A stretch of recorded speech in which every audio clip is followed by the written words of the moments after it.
पठार। कल की क्लास याद रखना, कल हम लोग ये पढ़ चुके थे कि क्रस्ट क्या है, भूपर्पटी, मेंटल क्या है, कितने तरह के प्लेट होते हैं, प्लेट टेक्टोनिक थ्योरी क्या है। उसके बाद हम लोग ये पढ़ चुके हैं कि पठार किसे कहते हैं। पठार कितने तरह के पठार होते हैं, जैसे अंतर पर्वतीय पठार, पर्वतपादी पठार और महाद्वीपी पठार। यहां तक सारी बातें हम लोग कर चुके थे, लेकिन पूरे विश्व में देखा जाए अनेक पठार हैं और यूपीएससी कभी भी उन पठारों से प्रश्न पूछ सकता है। ये विशुद्ध रटने वाला है। तो देखो, विश्व के प्रमुख पठार कौन कौन से हैं।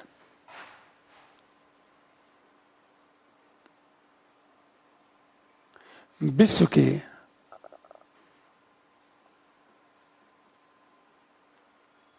हम प्रमुख पठार की बात करें, ये बस सिवाय लिखने के अलावा, रटने के अलावा कोई विकल्प नहीं है। और स्थल मंडल में कुछ ये बड़ी फैक्चुअल है। पहला है लोरेंसियन पठार।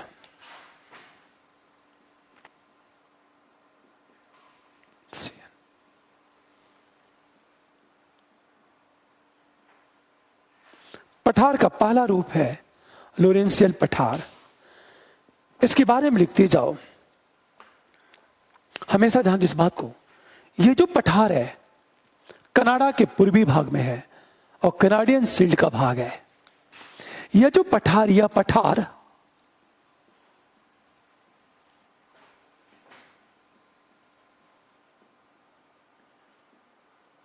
कनाडा के पूर्वी भाग में है। यह कनाडियन शील्ड का भाग है।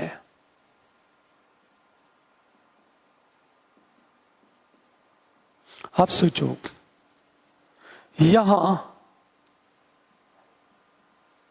उच्च कोटि का लोहा पाया जाता है।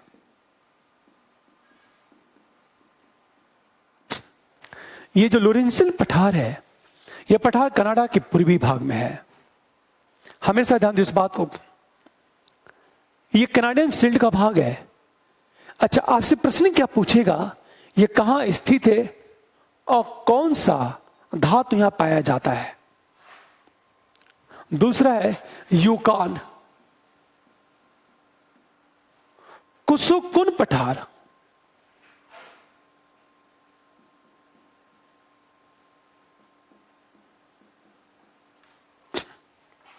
यूकान कुसुकुन पठार।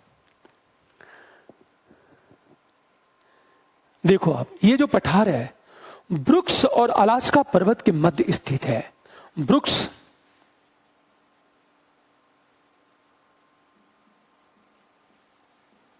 एवं अलास्का पर्वत के मध्य स्थित है। यह बहुत सारे धुआरे पाए जाते हैं, जो अमेरिका में एक महत्वपूर्ण टूरिस्ट प्लेस है।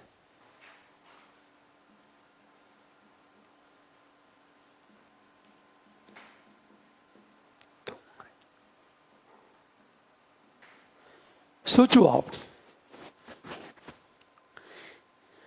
लोग इन्हें देखने जाते हैं। हमेशा यहां धुआरे पाए जाते हैं। जैसे जब जल नीचे गिरता है तो जल का फव्वारा ऊपर उड़ता है तेजी के साथ। दूर से लगता है स्मोक है वो। ये पठार है। तीसरी चीज कोलंबिया स्नेक पठार।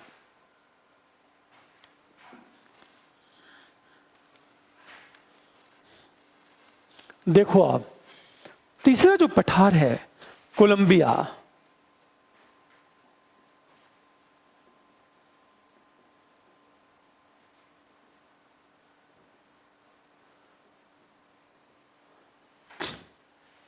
कोलंबिया स्नेक पठार की बात करें, यह यूएसए में स्थित है, अमेरिका।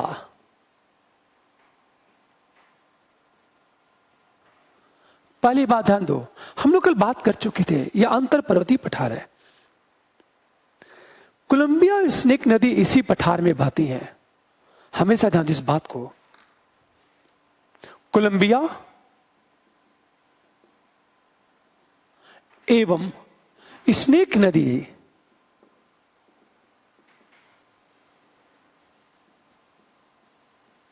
इसी पठार में बहती है। कोलंबिया नदी पर ग्रांड कूली महत्वपूर्ण बांध है। कोलंबिया नदी पर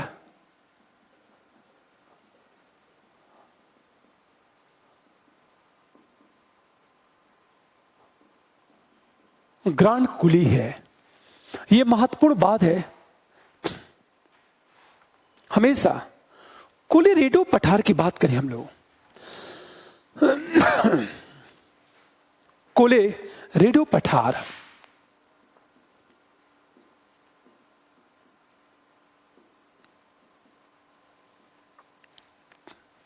यह यूएसए में स्थित है।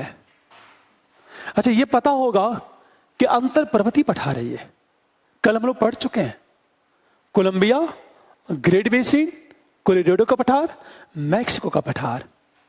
यह यूएसए में स्थित है। इस पर कोलोरेडो नदी बहती है तथा इस नदी पर हूवर पार्क है जो बहुत फेमस है, हूवर पार्कर बांध है। तथा इस नदी पर हूवर एवं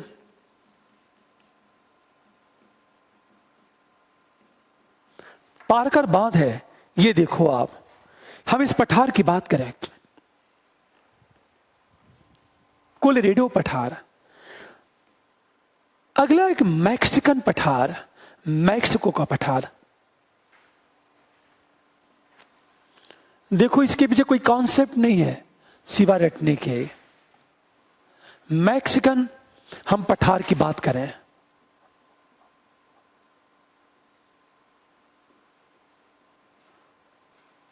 यह अंतर पर्वतीय पठार है, हम लोग पढ़ चुके हैं।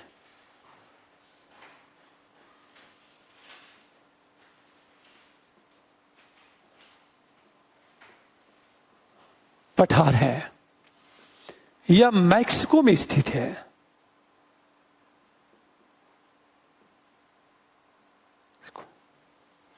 अब देखो आप, यह धात्विक खनिज के लिए फेमस है।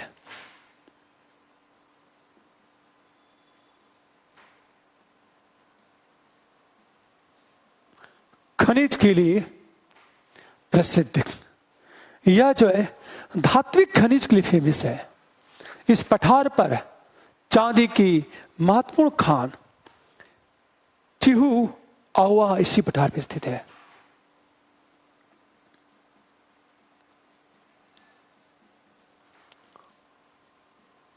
चिहू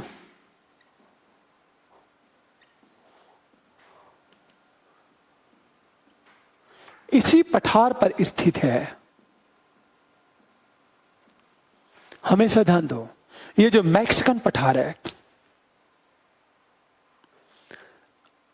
अच्छा, पेंटागोनिया का पठार देखो आप। ये एक बात हमेशा याद रखना है, ये चांदी के लिए फेमस है पठार। अगला पेंटागोनिया का पठार।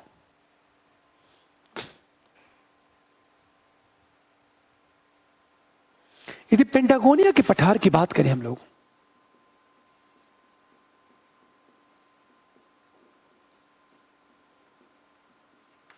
पेंटागोनिया का पठार, हमेशा ध्यान देना इस बात को, पेंटागोनिया का पठार यह अर्जेंटीना में स्थित है।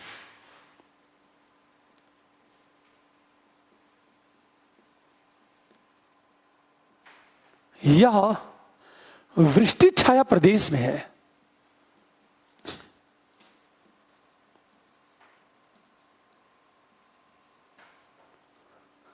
यह खनिज तेल के लिए प्रसिद्ध। यह हमेशा ध्यान दो, ये जो पेंटागोनिया का पठार है यह खनिज तेल के लिए प्रसिद्ध है। यह वृष्टि छाया प्रदेश में स्थित है और अर्जेंटीना में स्थित है। यह चारागाहों के लिए प्रसिद्ध है। चारागाह,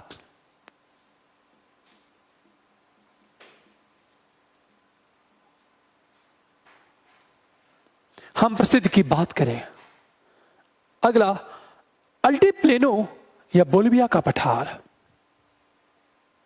एक बात हमेशा आपसे यूपीएससी ये नहीं पूछेगा मैं बात कि पेंटागोनिया का मरुस्थल पूर्वी भाग में क्यों है। हमने 2 रीजन बताया था। एंडीज के वृष्टि छाया प्रदेश में है और ठीक बगल में फॉकलैंड की ठंडी जलधारा प्रवाहित होती है, और जहां जहां ठंडी जलधारा प्रवाहित होगी वहां का ताप बहुत गिर जाएगा। इसे शीत ऋतु में यहां बर्फ जमी रहती है, बड़े पैमाने पर यहां स्नोफॉल होता है। अल्टीप्लेनो या बोलिविया का पठार। अल्टीप्लेनो, प्लेनो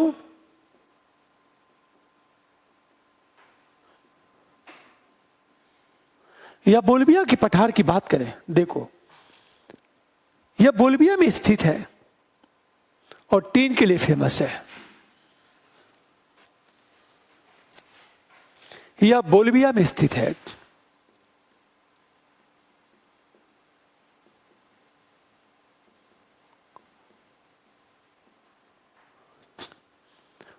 तथा टीन के लिए प्रसिद्ध है।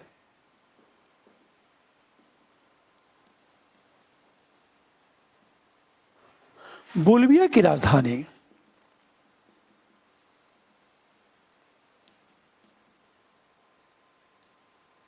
लापाज,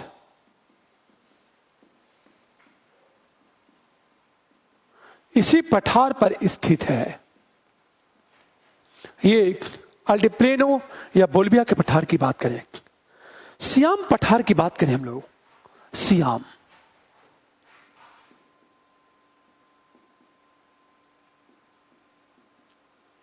ये हमेशा ध्यान दो, ये थाईलैंड में स्थित है। थाईलैंड के उत्तरी पश्चिम भाग में स्थित है। पूर्व में मेकांग नदी तो पश्चिम में साल्विनी नदी बहती है। थाईलैंड के उत्तरी पश्चिमी भाग में स्थित है। इसके पूर्व में मेकांग नदी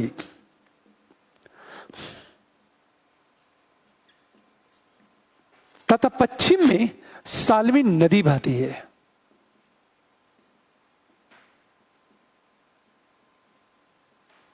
हमेशा ध्यान दो, यह सियाम का पठार।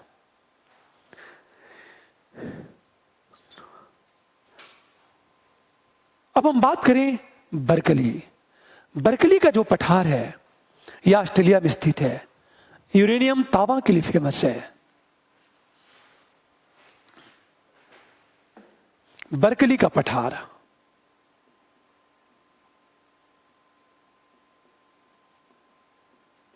यह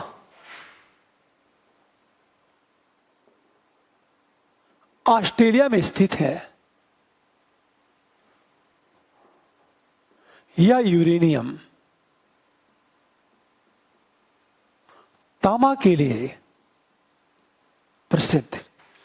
यह यूरेनियम और तांबा पाया जाता है। माटो ग्रासो, हमेशा ध्यान दो, अगला जो पठार है माटो ग्रासो का पठार।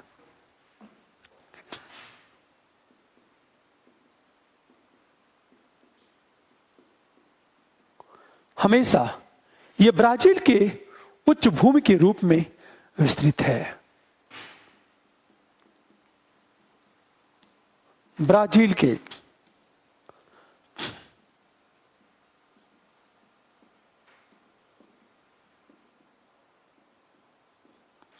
उच्च भूमि के रूप में यह विस्तृत है। यह कोयला खान कहवा की खेती और मवेशी चरागाह के लिए फेमस।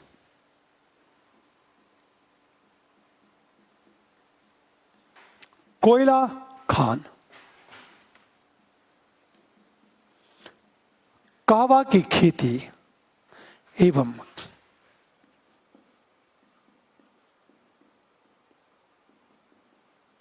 मवेशी चारागाह के लिए प्रसिद्ध है। माटो ग्रासो की बात करें, हम तिब्बत के पठार की बात करें, हम लोग कल पढ़ चुके हैं। एक तरफ क्युन लुन है और दूसरी तरफ कराकोरम है। यह महत्वपूर्ण नदियों का उद्गम क्षेत्र है। तिब्बत का पठार,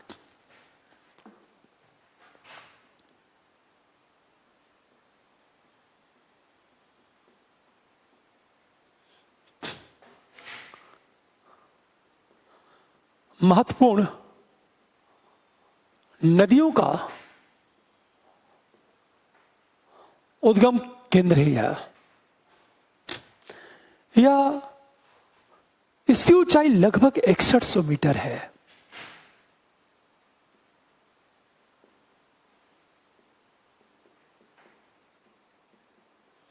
इकसठ सौ मीटर इसकी ऊंचाई है। अगला देखो, आर्मेनियन का पठार, आर्मेनियन पठार। हम बात करें आर्मेनियन पठार,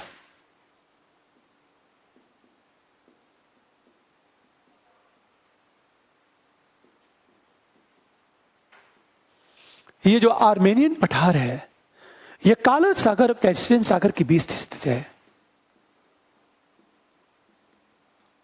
काला सागर एवं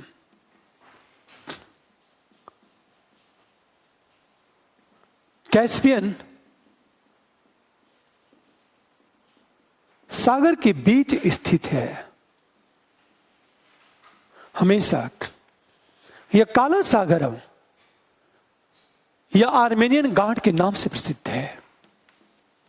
यह आर्मेनियन गांठ के नाम से प्रसिद्ध है क्योंकि यहां से अनेक पर्वत निकलते हैं। हमेशा ध्यान दो इस बात को, इसी से आर्मेनियन गांठ कहा जाता है इसे।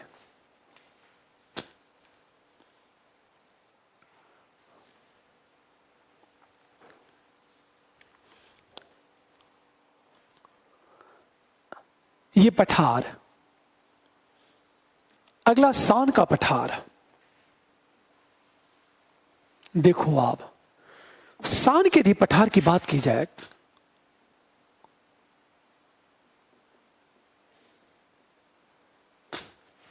यह म्यांमार के उत्तरी क्षेत्र में स्थित पूर्वी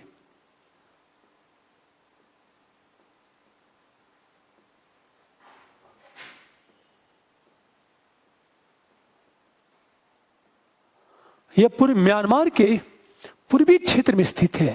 यह जो सान का पठार है, हमेशा ध्यान दो इस बात को, इस पठार से होकर साल्वी नदी बहती है।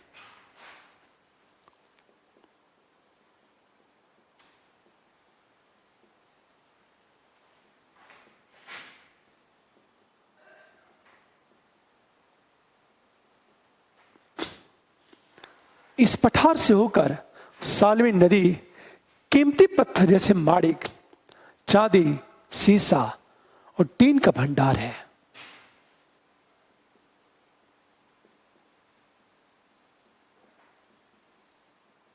माणिक, चांदी, सीसा, यहां टीन का भंडार है। यह सान का पठार बर्मा के क्षेत्र में। अगला ध्यान दो इस बात को, हम सेंट्रल मैसिव की बात करें, ये फ्रांस के मध्य भाग में स्थित है। Central massive.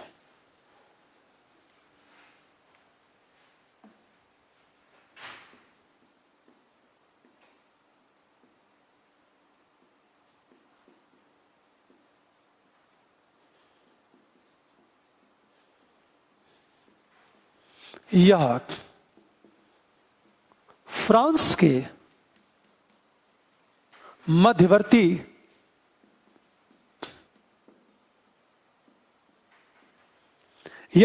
के मध्यवर्ती भाग में स्थित है। हमेशा अंगूर उत्पादन के लिए फेमस है।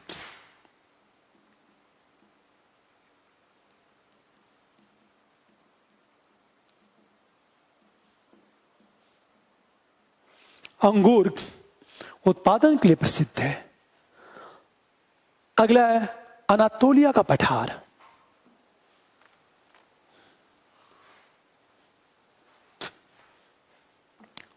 अनातोलिया के पठार की बात करें हम लोग,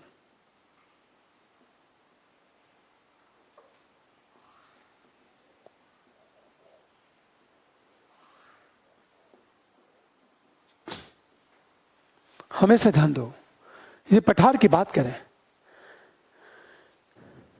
हमेशा यह पठार कटक और ज्वालामुखी अंशों तरफ टूटा हुआ है। ये हमेशा ध्यान दो।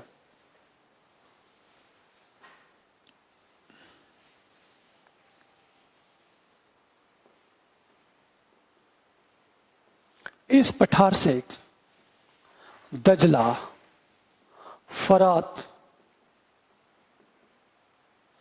नदी प्रवाहित होती है। यहां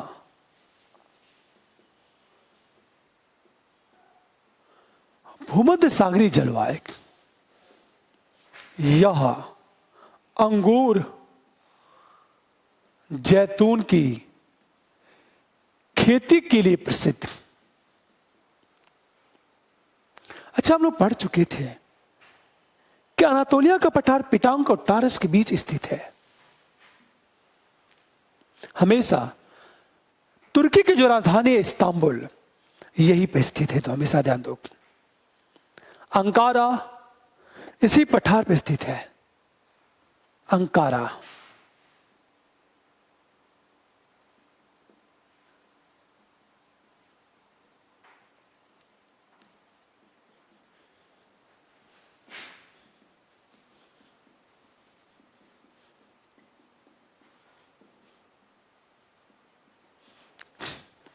जो तुर्की का अंकारा है, इसी पठार पे स्थित है। हमेशा ध्यान दो, अंगोरा बकरी की मुलायम ऊन के लिए फेमस है। यह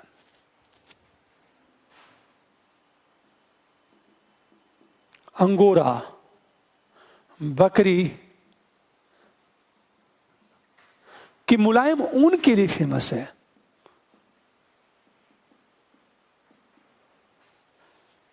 यह अनातोलिया का पठार की बात करें,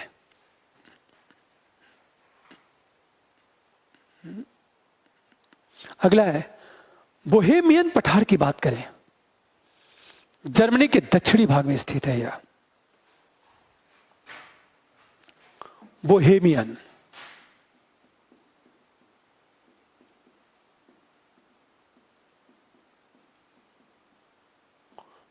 यह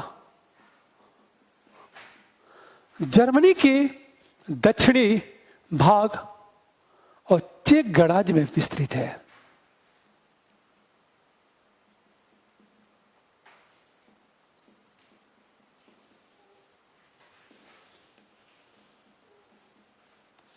ये बोहेमियन का पठार की बात करें हम लोग, कुरात का पठार थाईलैंड के उत्तरी पूर्वी भाग में स्थित है। यह कुरात। देखो आप, यदि हम कुरात की बात करें,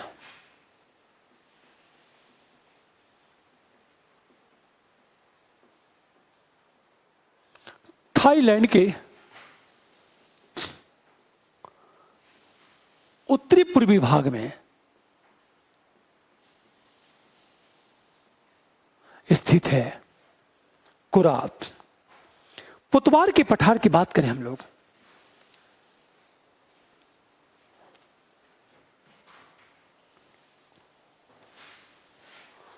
पुतवार का पठार,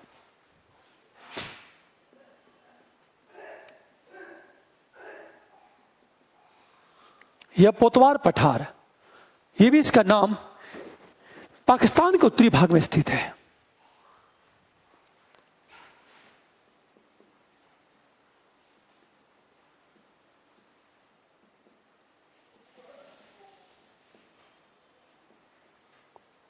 यहां सॉल्ट रेंज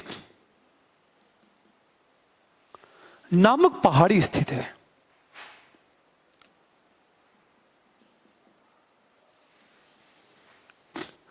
पुतवार के पठार की हम बात करें, मसेटा स्पेन के मध्य स्थित है। मसेटा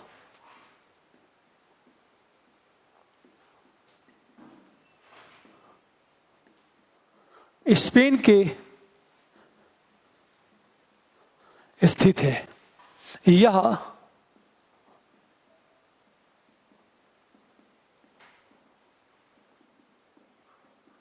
लौह खनिज के लिए, अगला है यूनान, तिब्बत पठार के दक्षिणी पूर्वी भाग में स्थित है।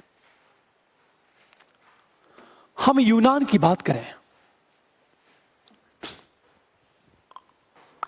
देखो आप,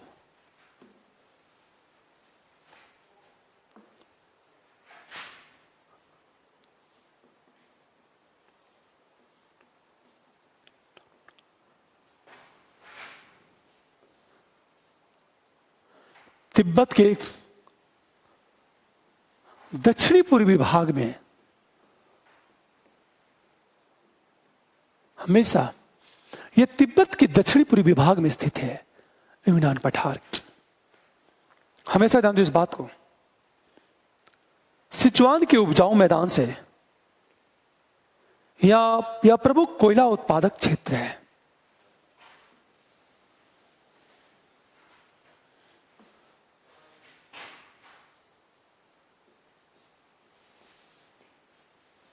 प्रमुख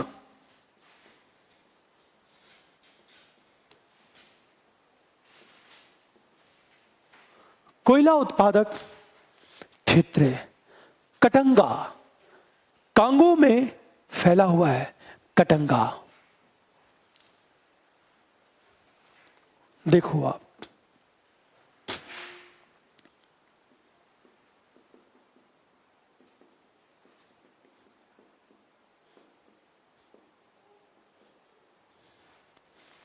यह कांगो में फैला है और तांबा उत्पादन के लिए प्रसिद्ध है।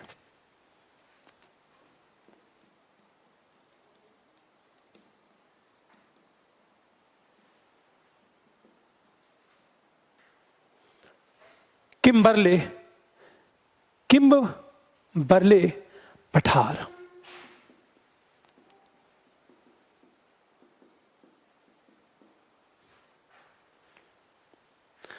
ऑस्ट्रेलिया के उत्तरी भाग में फैला हुआ है।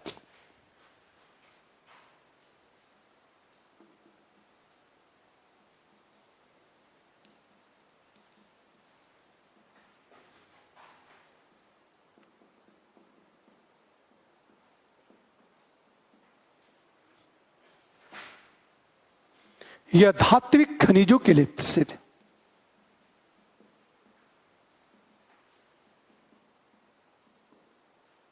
हमेशा ध्यान दो इस बात को, यह हीरे की खुदाई होती है। हमेशा यह हीरे की प्राप्ति होती है।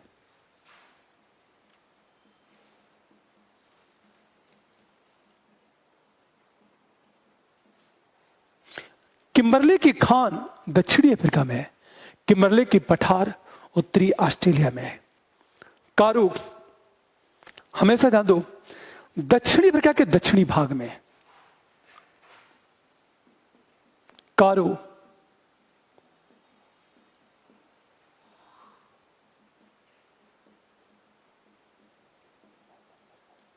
भाग में यह कारू पर्वत है।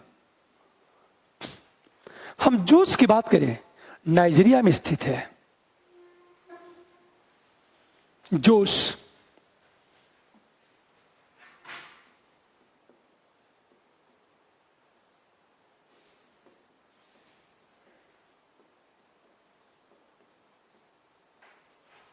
अंत में दिखा रहा है बावेरियन, बावेरियन।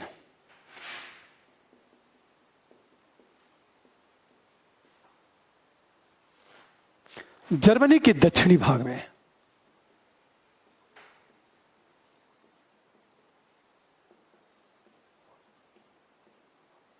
बस ये सारे पठार है जो सिवा रटने के आपके पास कोई विकल्प नहीं है, इसका कोई कॉन्सेप्ट नहीं है। हमेशा ध्यान दो इस बात को, इसका कोई कॉन्सेप्ट नहीं है, आपको रटना ही पड़ेगा। और 2-4 बार देखोगे तो चीजें याद हो जाएंगी आपको।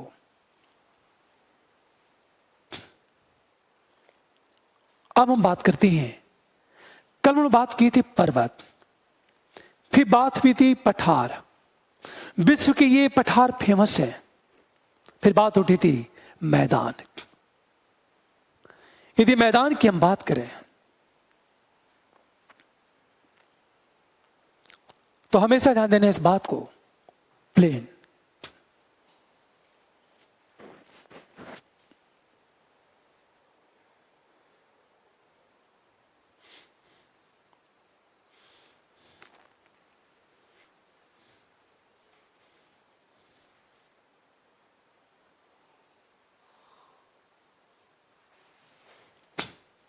यदि हम मैदान की बात करें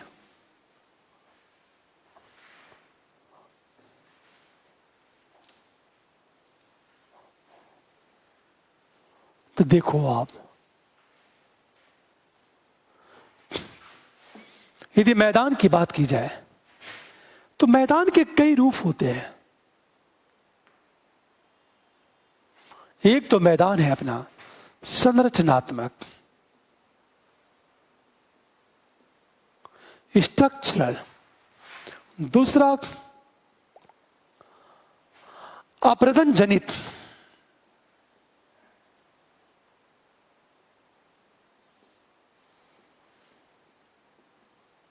और तीसरा ये है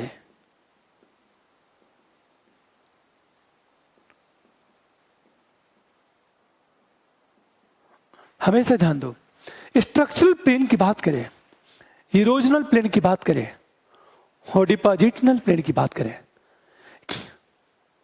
दोनों मैदान की बात देखो आप।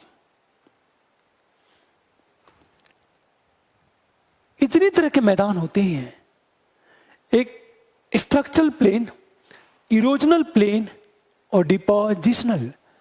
यह अपर्दन से निर्मित मैदान है, यह निक्षेपण के जमा होने से निर्मित मैदान है। हमेशा ध्यान दो इस बात को, एक बार समझ लो जरा आप, ये जो स्ट्रक्चरल मैदान है, संरचनात्मक जो मैदान है, इस मैदान को देखो आप।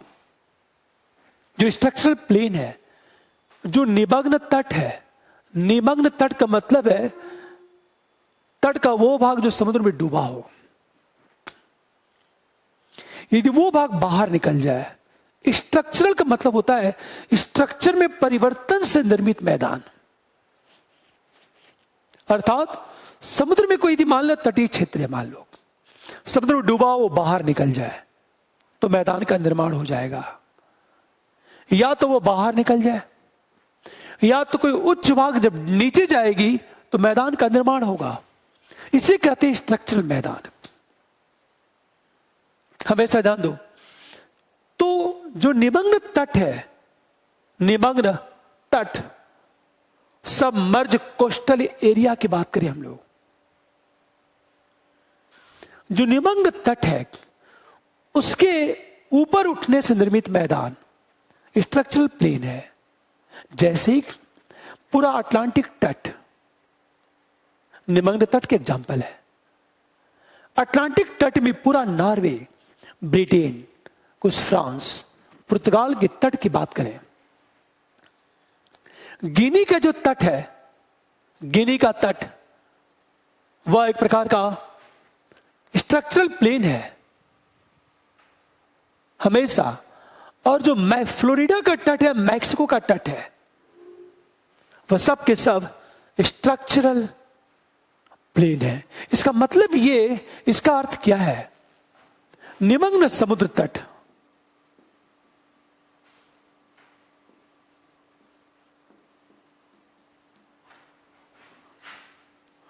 ऊपर उठने से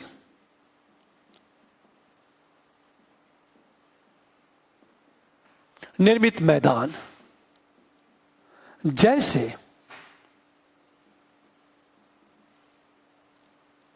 अटलांटिक तट,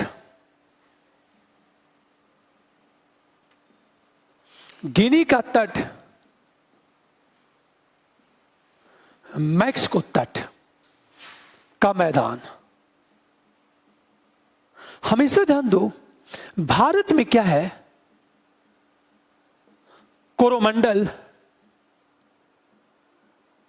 तट,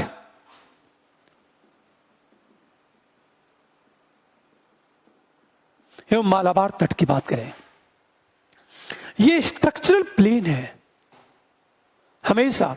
जैसे अटलांटिक तट है, गिनी का तट है, मैक्सिको का तट है।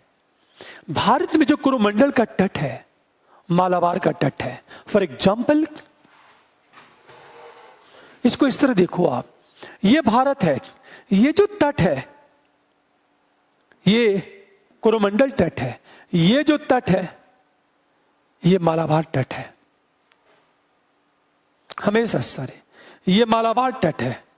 तो मालाबार तट और कोरोमंडल तट की बात करें हम लोग, हमेशा ध्यान दो, ये स्ट्रक्चरल प्लेन है। ये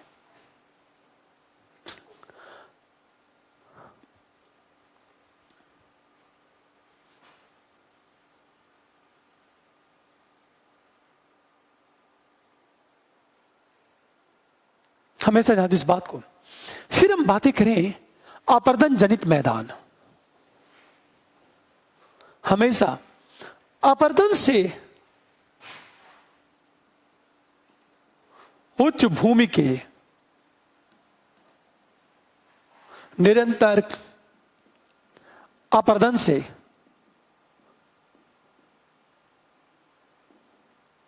हम निर्मित मैदान की बात करें, जैसे ये जो उच्च भूमि के निरंतर अपर्दन से निर्मित मैदान ही अपर्दन जनित मैदान है। इसके कई रूप होते हैं, हमेशा कई रूप की यदि बात करें हम लोग, उपांत मैदान, पेने प्लेन,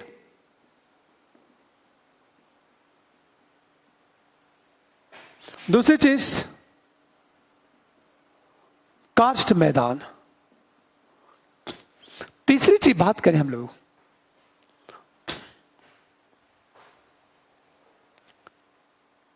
तीसरी चीज बात करें कि हिम अपर्दित मैदान।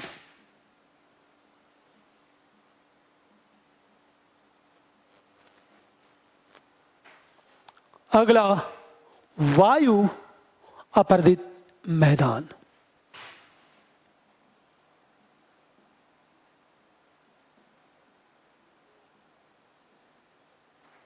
इतने सारे मैदान होते हैं, हमेशा ध्यान दें इस बात को।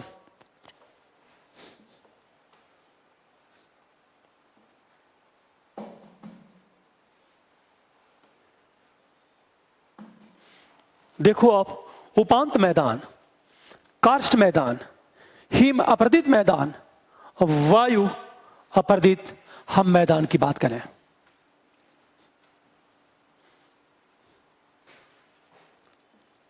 हमेशा ध्यान दो इस बात को, इतने तरह के मैदान होते हैं।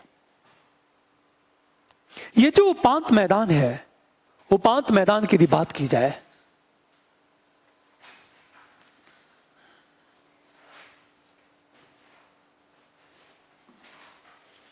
देखो आप, यदि हम बात करें उपांत मैदान की, तो ये जो उपांत मैदान है, ध्यान सुनो इस बात को, ये जो उपांत मैदान है, हिम,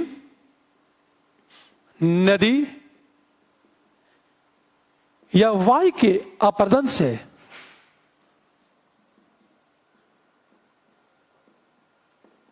निर्मित मैदान, इसे कहते हैं उपांत मैदान। इसका अर्थ क्या है? चुनायुक्त प्रदेशों में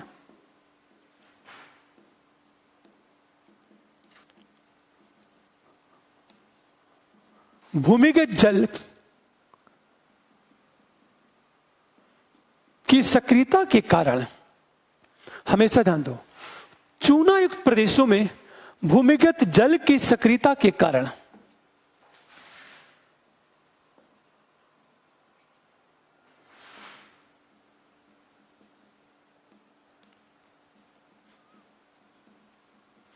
होता है और मैदान का निर्माण होता है।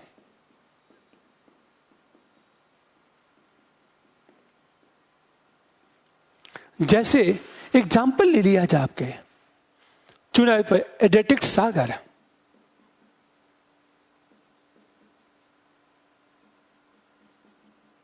सागर के पास का तट, फ्लोरिडा, क्यूबा का तट,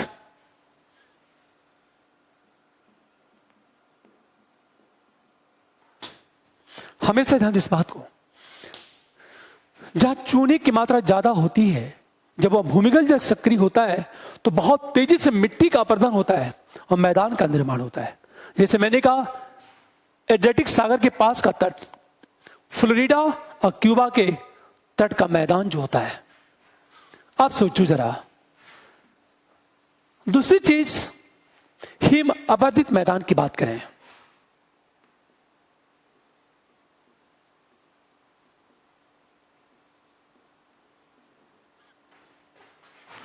हमेशा ध्यान दो, ग्लेशियर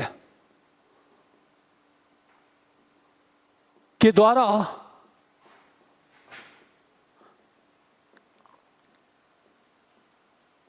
से निर्मित मैदान, जैसे एग्जांपल दें, कनाडा, साइबेरिया, नॉर्वे, फिनलैंड का मैदान, ये पूरा हिम अपर्दित मैदान है। हमेशा जहां ग्लेशियर सक्रिय होते हैं वहां भी अपर्दन होता है। उनके अपर्दन से निर्मित मैदान, जैसे कनाडा, साइबेरिया, नॉर्वे, फिनलैंड का जो मैदान है, यह हिम अपर्दित मैदान है। अगला देखो आप, निक्षेपण जनित मैदान की बात करें।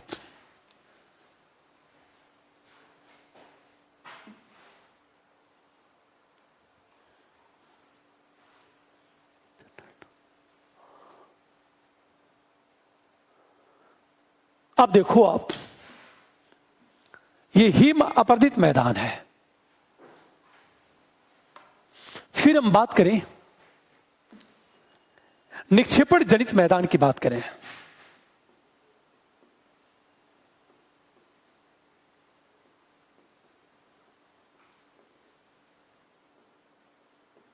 हमेशा ध्यान दो इस बात को, नदियों द्वारा लाए गए, नदी, वायु एवं ग्लेशियर द्वारा,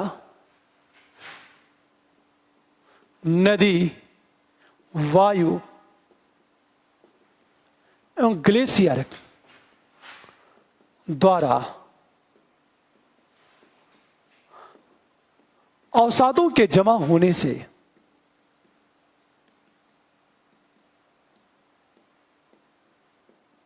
निर्मित मैदान, नदी, वायु एवं ग्लेशियर द्वारा अवसादों के जमा होने से निर्मित मैदान, उसे कहते हैं निक्षेपण जनित मैदान। इसके कई रूप होते हैं। फर्स्ट,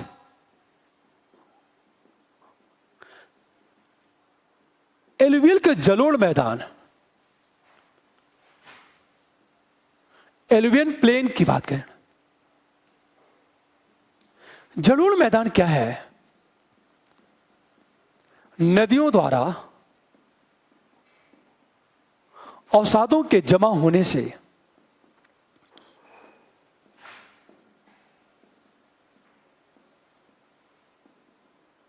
निर्मित मैदान। जैसे गंगा, ब्रह्मपुत्र, मिसिसिपी, गंगा, ब्रह्मपुत्र, मिसिसिपी, वांगहो इत्यादि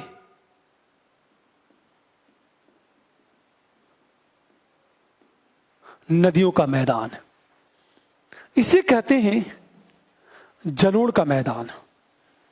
दूसरे है अपोढ़, ड्रिफ्ट। हम प्लेन की बात करें,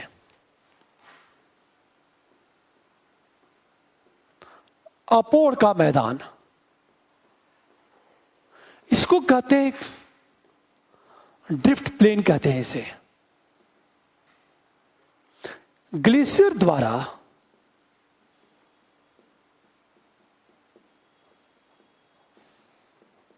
अवसादों के जमा होने से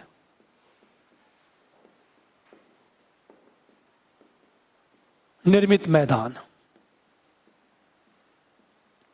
जैसे लद्दाख में स्योक नदी द्वारा निर्मित मैदान, स्योक नदी द्वारा हम निर्मित मैदान की बात करें। अब हमेशा ध्यान दो इस बात को,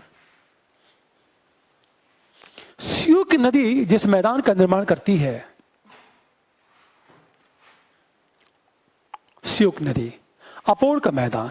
सरोवरी मैदान क्या होता है?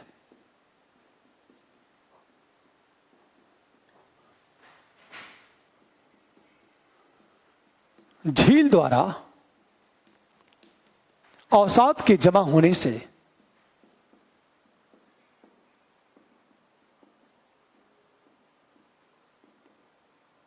निर्मित मैदान।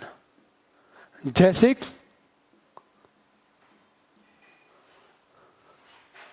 कश्मीर घाटी का मैदान,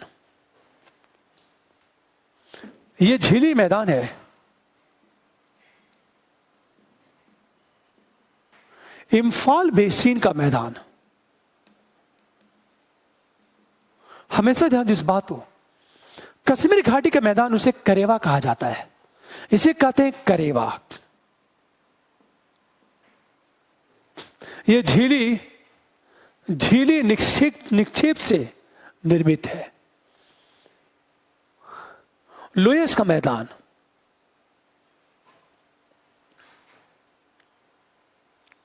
वायुड़ मैदान की बात करें, झील जब अवसाद को जमा करती है तो झील द्वारा अवसाद के जमा होने से निर्मित मैदान कहते हैं सरोवर। जैसे कश्मीर घाटी के मैदान, इम्फाल बेसिन, ये नदी। अगला देखो आप, लोयस के मैदान की बात करें, लोयस का मैदान,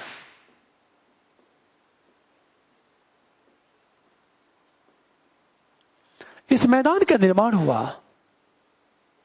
वायु द्वारा अवसाद के जमा होने से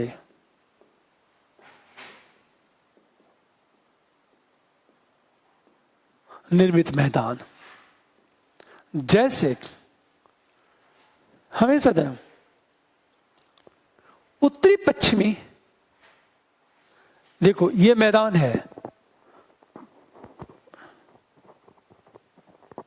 पूरी बात ध्यान दो इस बात को, ये जो मैदान है लोयस का मैदान, ये विशेषकर उत्तरी पश्चिमी चीन और तुर्कमेनिस्तान, उत्तरी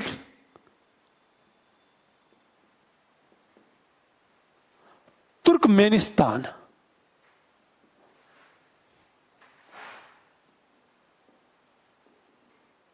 का मैदान लुइस का मैदान है,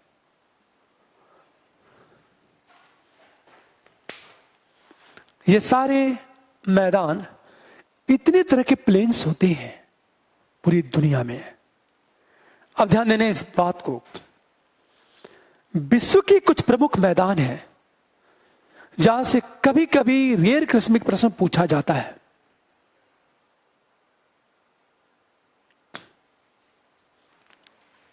ये बहुत सारे मैदान हैं। अब विश्व के प्रमुख मैदान देखो आप,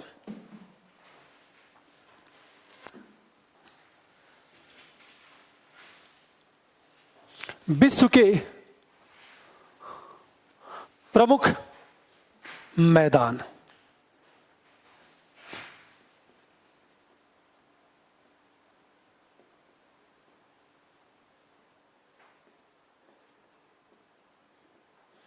ये मैदान, पहली बात लोम्बार्डी का मैदान,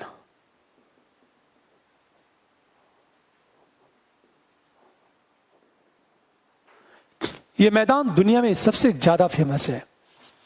ये इटली के उत्तरी भाग में स्थित है, जलोढ़ मिट्टी से बना है। इटली के गंगा पो नदी बहती है।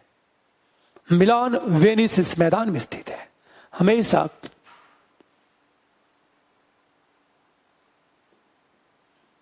इटली के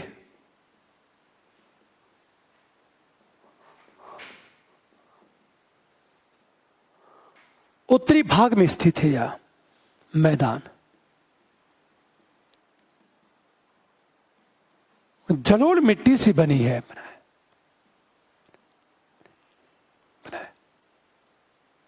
बना है। हमेशा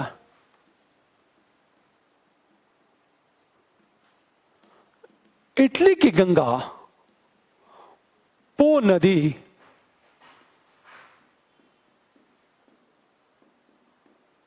इस मैदान में बहती है।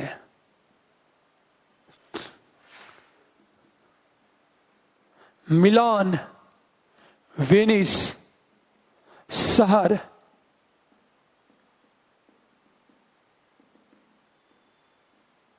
इस मैदान में स्थित है। यह यूरोप का सबसे बड़ा चावल उत्पादक क्षेत्र है।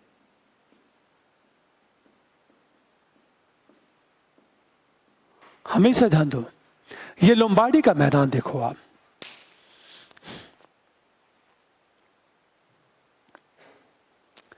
इस बार चूंकि इटली में बड़े पैमाने पर कोरोना वायरस का प्रभाव दिखा है, तो हो सकता है ये प्रश्न यहां से पूछ दिया जाए।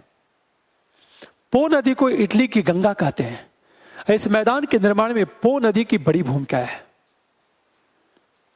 हमेशा ध्यान दो इस बात को। अगली चीज, अंडलूसिया का मैदान।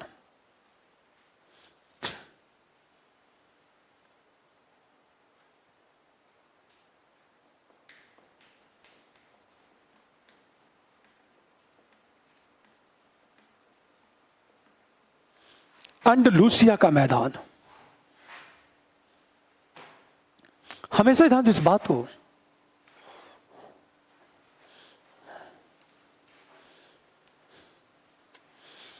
दुनिया में कुछ मैदान फेमस हैं।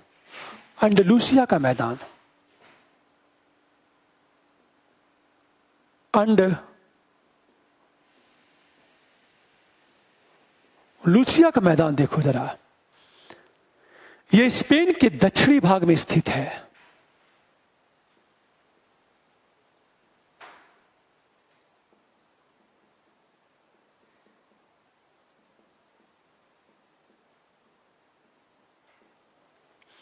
यह स्पेन के दक्षिणी भाग में, यह अंगूर, संतरा और जैतून की खेती होती है। अंगूर, संतरा, यहां भूमध्य सागरीय जलवायु पाई जाती है।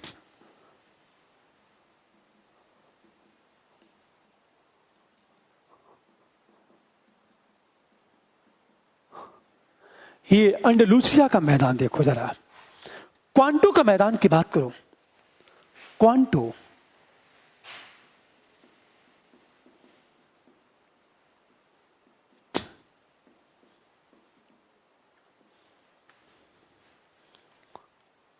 यह जापान के हांसू द्वीप के पूर्वी तट पर स्थित है।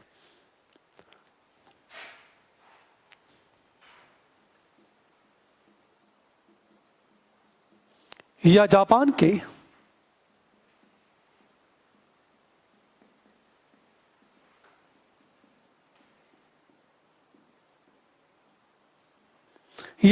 के हांसू द्वीप के पूर्वी तट पर स्थित है।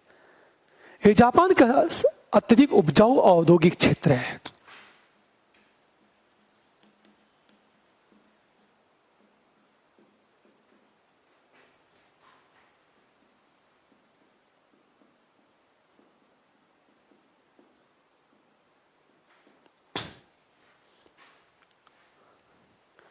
टोक्यो, कावासाकी, याकोहामा यहां स्थित है।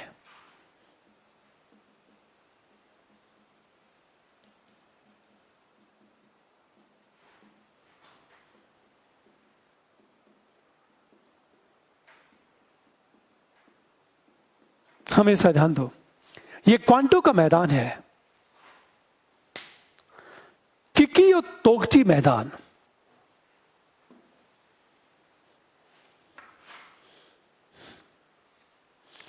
किकी और तोगची का मैदान।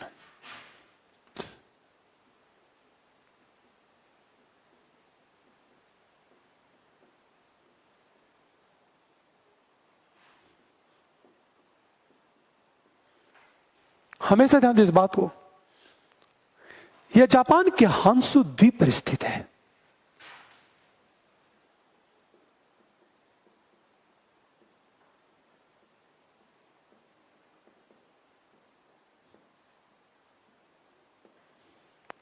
किकी और तोगची के मैदान की बात करें।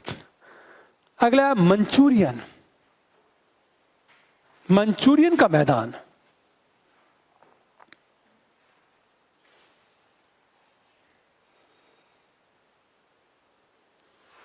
यदि मंचूरियन की बात करें हम लोग,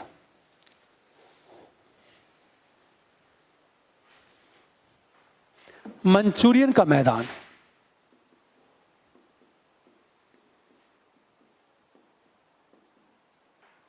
यह चीन के उत्तरी पूर्वी भाग में स्थित है।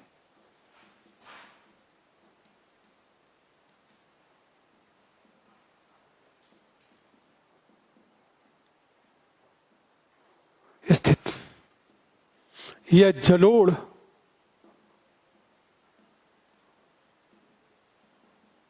निर्मित यह मंचूरियन का मैदान। नुलार बोर की बात करें, नुलार बोर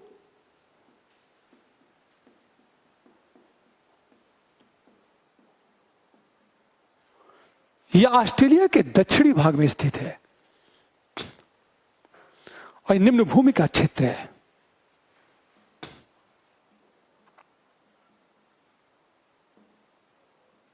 यह ऑस्ट्रेलिया के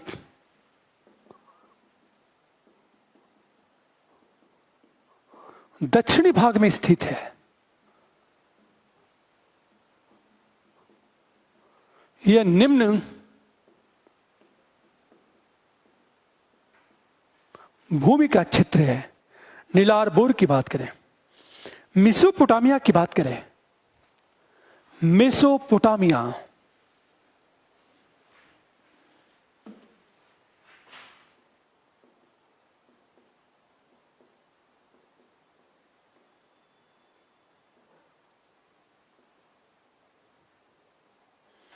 मेसोपोटामिया का मैदान भी है।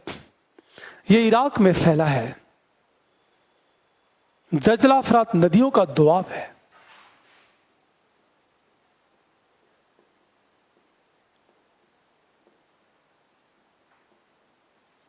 तथा दजला फरात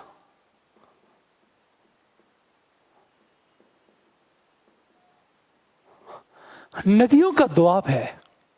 हमेशा ध्यान दो, बगदाद, करबला, फलूजा यहां स्थित है। Baghdad, Karbala, Fallujah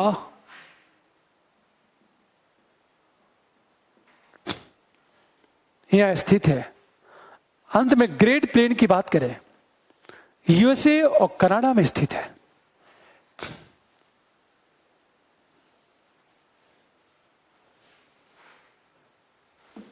great plain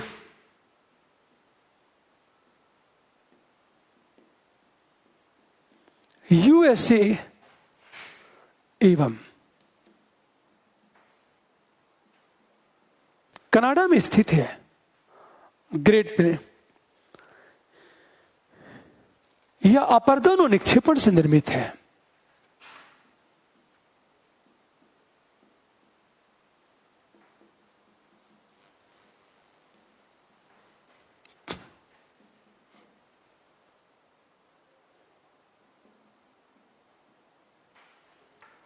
विशेषकर गेहूं की खेती की जाती है। स्टेपी जलवायु है।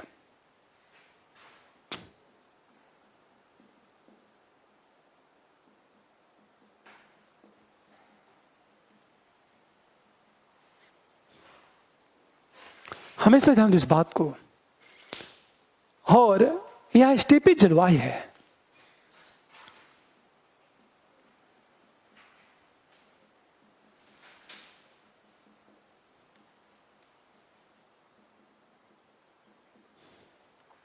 यह आपका ग्रेट प्लेन है। देखो आप, हम ग्रेट प्लेन की बात करें, ये दुनिया के इतने सारे मैदान हैं।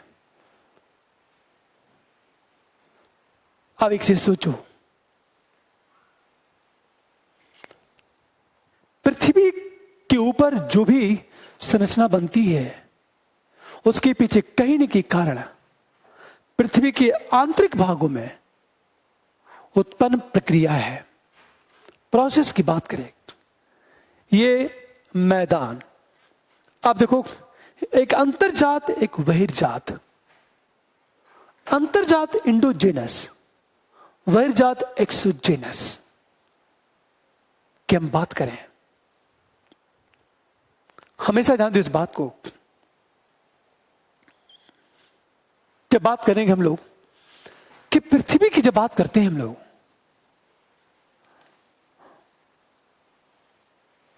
दो तरह की प्रक्रियाएं होती हैं। हमेशा ध्यान दो इस बात को। यह आपकी पृथ्वी है, कहा जाता अंतर्जात एवं बहिर्जात प्रक्रिया, इंडोजेनस और एक्सोजेनस।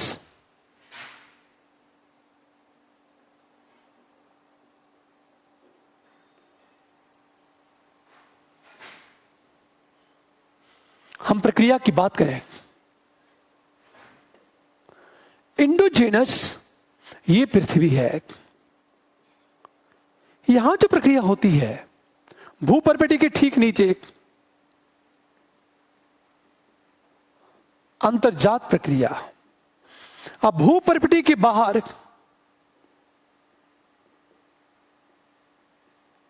बहिर्जात प्रक्रिया। एक इंडोजेनस, एक एक्सोजेनस।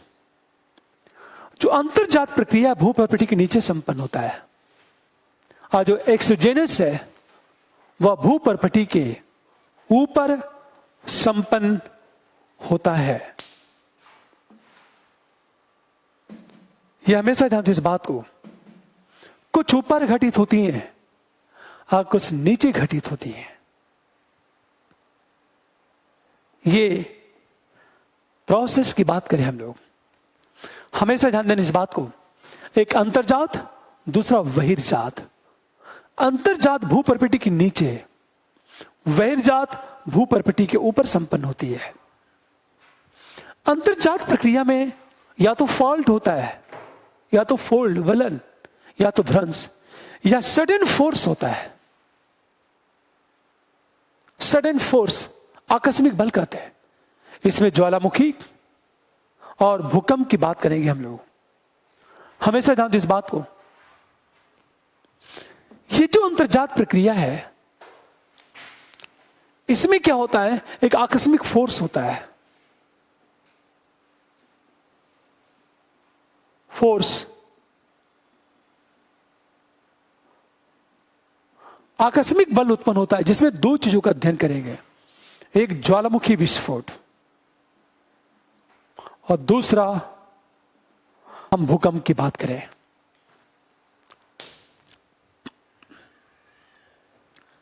एक तो होगा ज्वालामुखी विस्फोट और दूसरा होगा भूकंप, वोल्केनिक एक्सप्लोजन, दूसरा अर्थक्वेक। इतनी चीजें पढ़ेंगे। अब देखो, हम ज्वालामुखी विस्फोट की बात करें,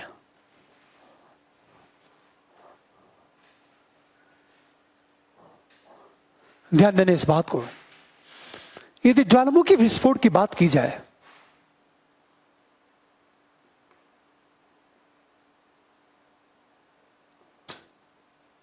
तो ज्वालामुखी का मतलब क्या होता है?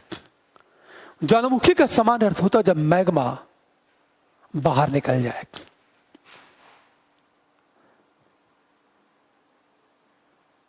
विस्फोट के द्वारा मैग्मा का बाहर निकल जाना, इसे कहते हैं ज्वालामुखी।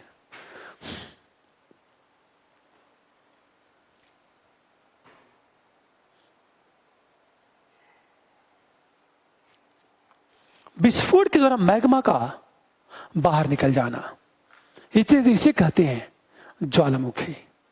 जैसे, पूरी बात ध्यान देने इस बात को, यह आपकी भूपर्पटी है,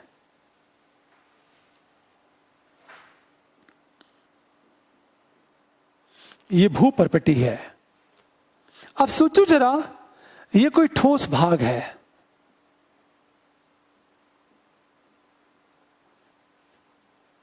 और नीचे क्या है? मैग्मा है।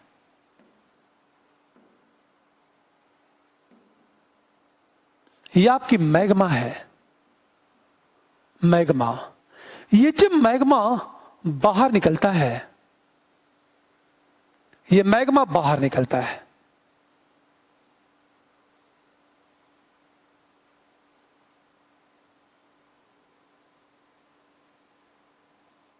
अब एक बात ध्यान दो इस बात को, ये नीचे मैग्मा है, ये लिक्विड फॉर्म में है, ये बाहर निकलता है।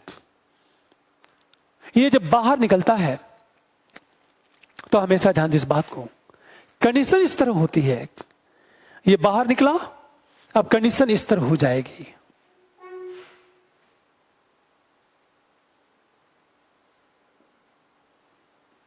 मैग्मा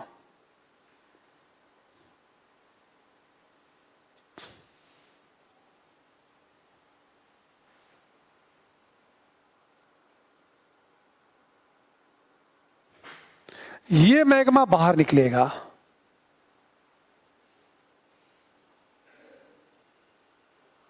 आप सोचो जरा, ये मैग्मा बाहर निकलेगा,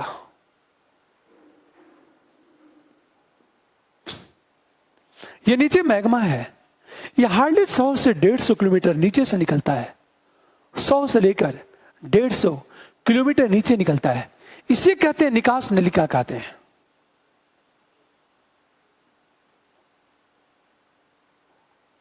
ये जो भाग है, ये भाग, ये क्रेटर है, ज्वालामुखी का मुंह।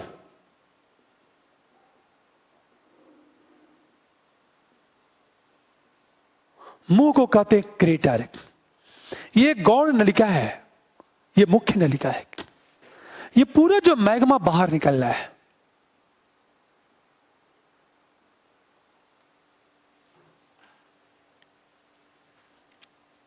ज्वालामुखी विस्फोट।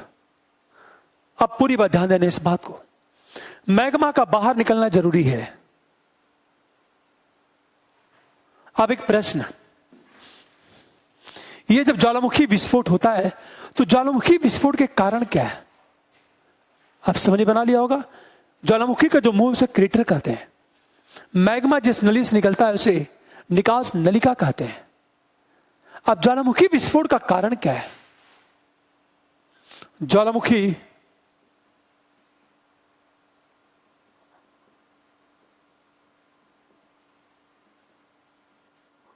का कारण कारण क्या है? पृथ्वी के आंतरिक भाग में ताप का अत्यधिक होना।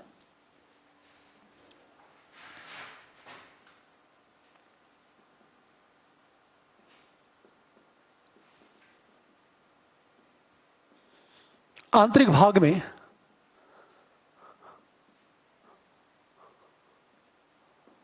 ताप का अधिक होना। यह ताप अधिक होती है, इसके पीछे दो रीजन है। रेडियो एक्टिव पदार्थों का विघटन, रासायनिक प्रक्रिया, भूभाग का कमजोर होना,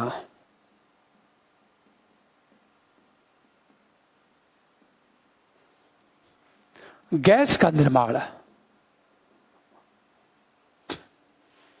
और भूकंप, इतनी सारी रीजन है ज्वालामुखी विस्फोट के।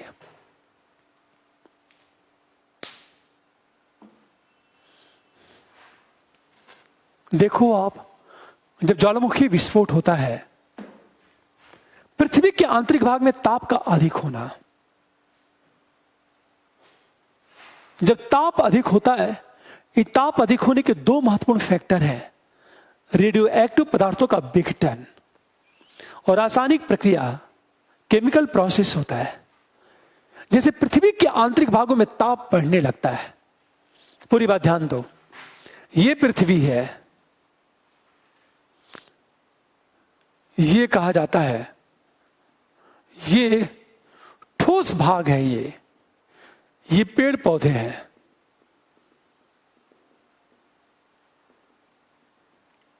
नीचे जो मैग्मा है,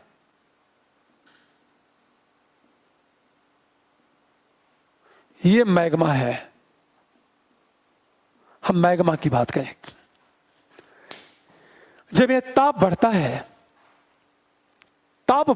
ये तो पूरा लिक्विड फॉर्म में आ जाता है।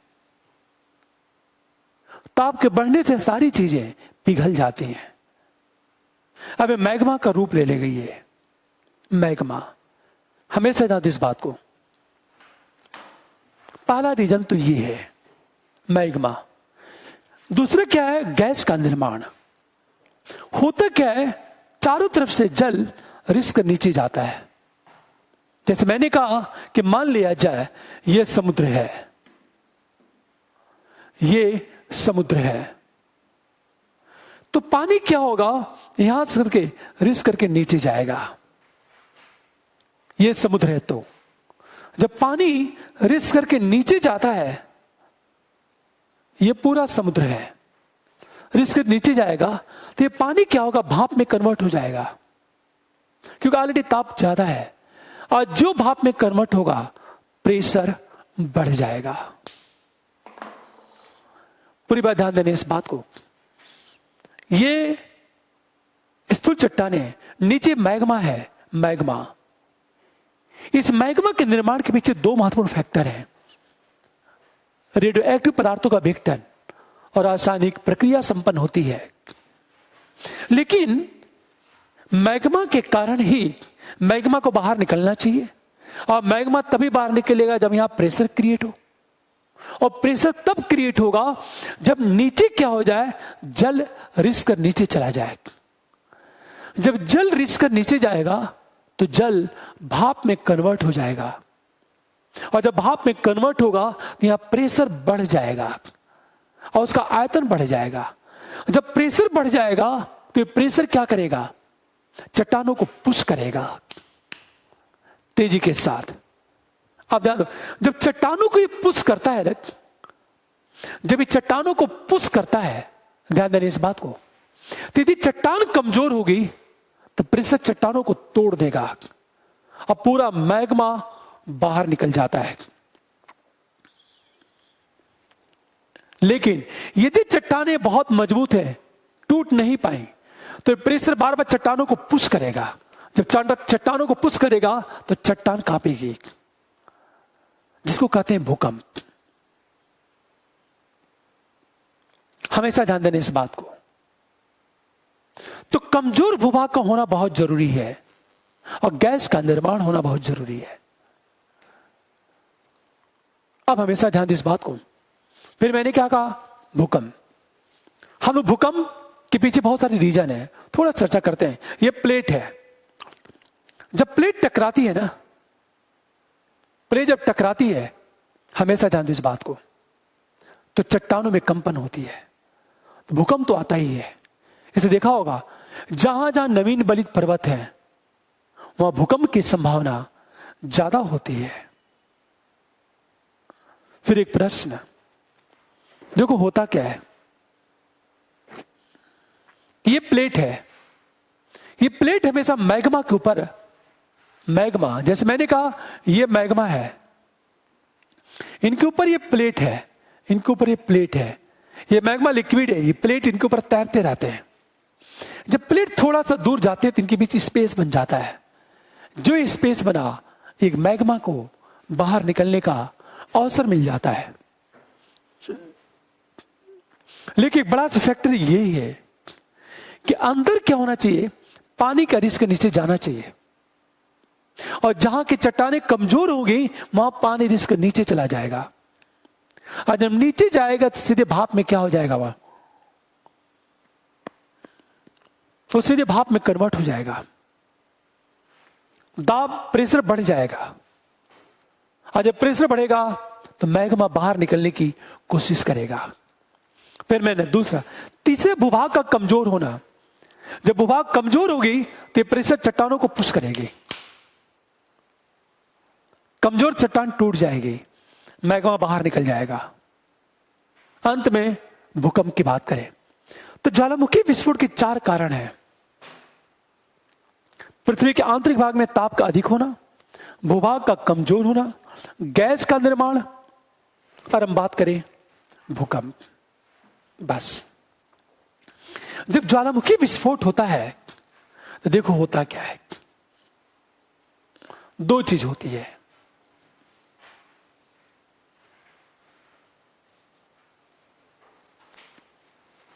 जब ज्वालामुखी का विस्फोट होता है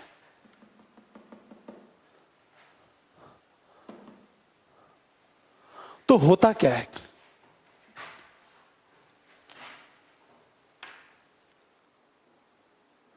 ज्वालामुखी विस्फोट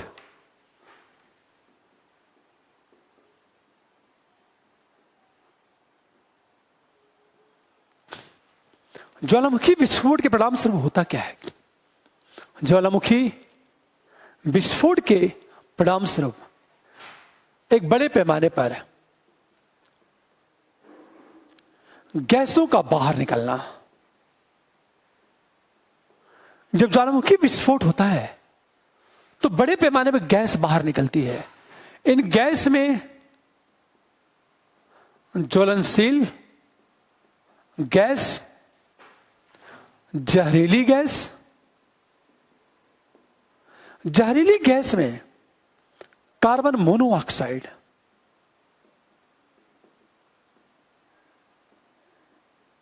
CO2 इत्यादि, प्लस जलवाष्प होता है। ये जब गैस का बाहर निकलना, पूरी बात ध्यान दो, गैस का, ज्वलनशील गैस का निर्माण होता है, प्लस जहरीली गैस निकलती है, और जलवाष्प। ये जो जलवाष्प है लगभग 60 से लेकर 90% होती है याद। दूसरी चीज, जब ज्वालामुखी विस्फोट होता है तो गैसें बाहर बड़े पैमाने पर निकलती हैं, हमेशा राख बड़े पैमाने पर निकलती है।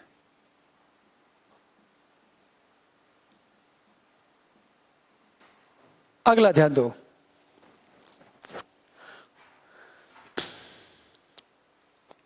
चट्टान बाहर निकलते हैं।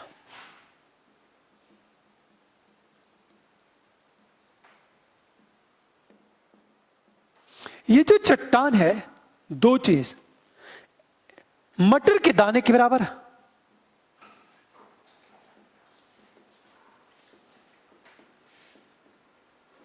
इनको लैपली कहते हैं।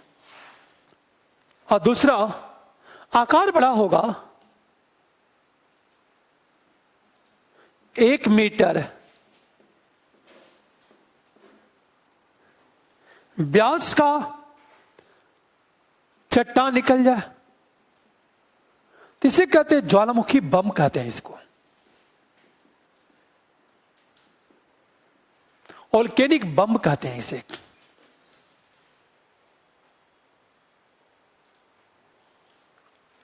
ये जब चट्टान बाहर निकलती है तो मटर के दाने के समान तो लैपली कहते हैं। 1 मीटर व्यास का तो ज्वालामुखी चट्टाने, इसको ज्वालामुखी बम कहते हैं इसे। वोल्केनिक बम का मतलब होता है, वोल्केनिक बम का मतलब होता है जब एक शिलाखंड बाहर निकलते हैं, शिलाखंड, और उनका आकार 1 मीटर व्यास के बराबर होता है, तो उसको ज्वालामुखी बम कहा जाता है। अब सोचो, एक सबसे बड़ी चीज तो ये है। अब एक प्रश्न, ज्वालामुखी विस्फोट के परिणाम स्वरूप निर्मित आकृतियां क्या होती हैं? निर्मित आकृति,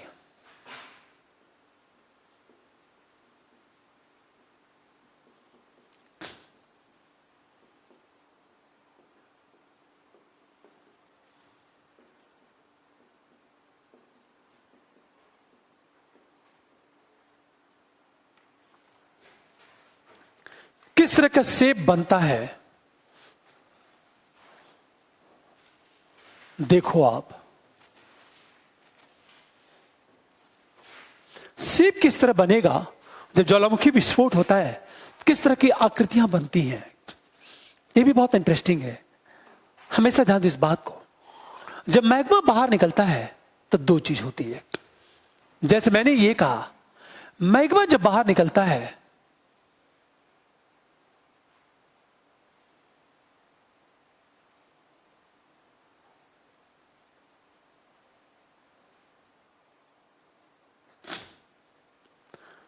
तो ज्वालामुखी पर्वत बनता है। जैसे एग्जांपल ले, जापान का फ्यूजियामा,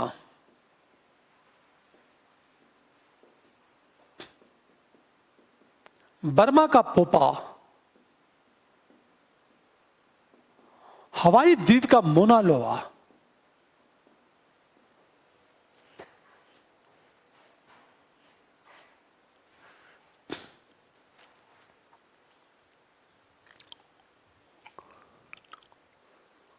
हमेशा ध्यान दो। कई बार क्या होता है, ये ज्वालामुखी विस्फोट, ये मैग्मा है, मैग्मा, तो ज्वालामुखी पर्वत का निर्माण होता है। जापान का फ्यूजियामा, बर्मा का पोपा, हवाई द्वीप का मोना लोआ।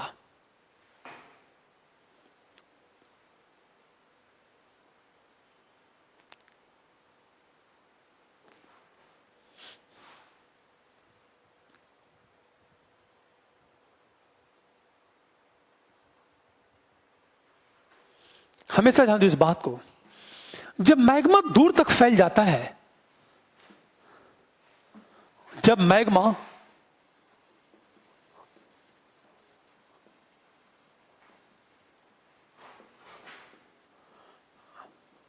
अत्यधिक तरल होने के कारण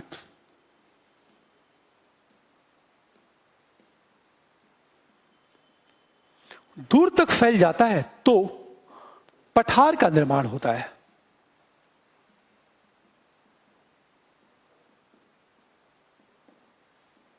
जिसे लावा पठार कहते हैं। जैसे भारत में दक्कन ट्रैप, ये जो दक्कन ट्रैप है ये लावा पठार है।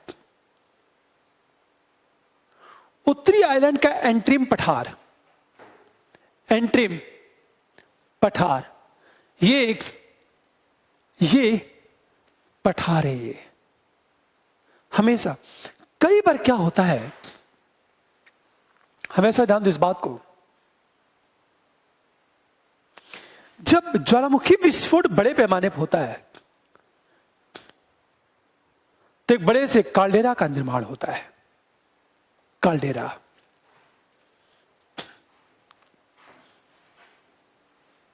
हमेशा ध्यान इस बात को, कई बार क्या होता है, काल्डेरा बनता है। काल्डेरा बनता है और काल्डेरा क्या होता है, पूरी बात ध्यान दो। जब ज्वालामुखी विस्फोट बहुत तीव्र होता है तो क्रेटर के आसपास की जमीन नीचे धंस जाती है। हमेशा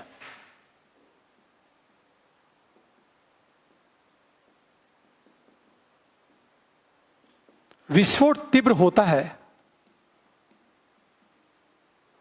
तो क्रेटर के पास की जमीन नीचे धंस जाती है, जिसे काल्डेरा कहते हैं। जैसे काल्डेरा कहते हैं, जैसे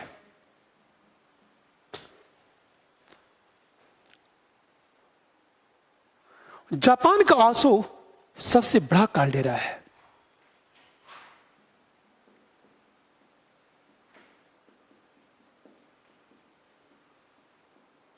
विश्व का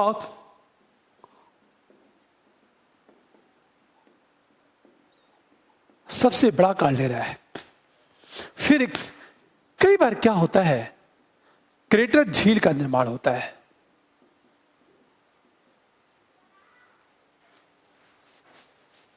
क्रेटर झील का निर्माण होता है। जापान का आसो विश्व का सबसे बड़ा काल्डेरा है। हमेशा ध्यान दो इस बात को। कई बार होता क्या है, क्रेटर झील का निर्माण, क्रेटर क्या होता है, ज्वालामुखी का माउथ, मुंह को कहते हैं क्रेटर।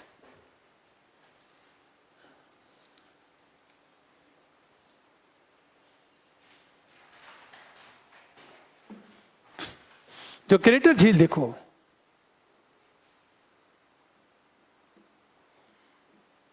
मृत ज्वालामुखी के क्रेटर में पानी भर जाने से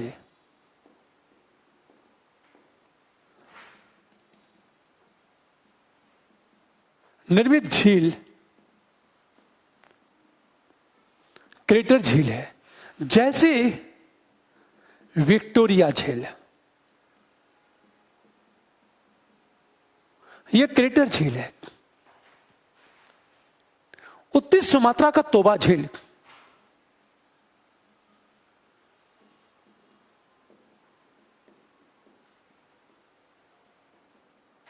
यह क्रेटर झील है। अमेरिका का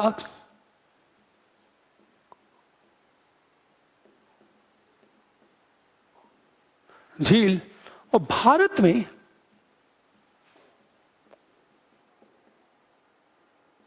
महाराष्ट्र का, अभी ध्यान दो, ये लोनार झील काफी फेमस रहा है, जिसका पानी का रंग लाल हो गया था। महाराष्ट्र का लोनार झील, ये सब के सब क्रेटर झील है। हमेशा विक्टोरिया झील से नील नदी निकलती है। विक्टोरिया झील, उत्तरी सुमात्रा का तोबा झील, अमेरिका का ऑरेगन झील और भारत में महाराष्ट्र का लोनार झील, ये क्रेटर झील है। ये विभिन्न तरह की आकृतियां बनती हैं। आप ज्वालामुखी के प्रकार, सक्रिय ज्वालामुखी,